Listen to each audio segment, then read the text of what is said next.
السيد أمين العمال والفلاحين بحزب مستقبل وطن وعضو الغرفة التجارية بمحافظة الأقصر ابن مركز ومدينة الحدود، السيد الأستاذ أيمن الضوي على الهواء مباشرة معايا، يقول النهارده بعد هذا النجاح الساحق لهذه الاحتفالية مستقبل وطن يؤكد بأنه جمع دموع الشعب المصري خلف راية واحدة اليوم هنا في محافظة الأقصر. تقول لنا. بسم الله ما شاء الله، حاجة من شرف المحافظة الأقصر كلها لتأييد السيد الرئيس عبد الفتاح السيسي، واحنا بنقول احنا معاك يا ريس واحنا وراك، وأمام العمال والفلاحين وعمال الأقصر والفلاحين الكل كلهم وراك، كل الطوائف وراك ان شاء الله.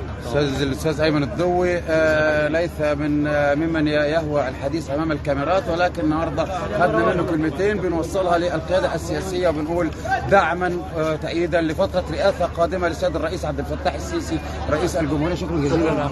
شكرا جزيلا. اخي وصديقي العزيز، يعني كل ما بكر يحلو طلع على المعاش، ولكن تظل الكلمات واحد من عشاق اولياء الله الصالحين. اخي وصديقي عايز الحاج عبد الراضي يقول النهارده بعد الاحتفاليه الكبيره التي نظمها حزب مستقبل وطن بمحافظه الاقصر دعما وتأييدا لفخامه السيد الرئيس عبد الفتاح السيسي المرشح. أهنئ نفسي اولا وأهنئ جميع الحاضرين بهذا النجاح العظيم. السيد الرئيس عبد الفتاح السيسي يستاهل من الكثير. الرئيس عبد الفتاح السيسي عمل وطن عظيم ودوله قويه جدا، ولا احد يقدر يعبث بها لا جنوبا ولا شمالا ولا شرقا ولا غربا، ونحن معك ونحن معك، والله مؤيدك، وحضرة النبي في جنابك، واهل البيت كلهم بيحبوك ان شاء الله ويؤيدوك، وربنا يوفقك الى ما يحبه وترضاه.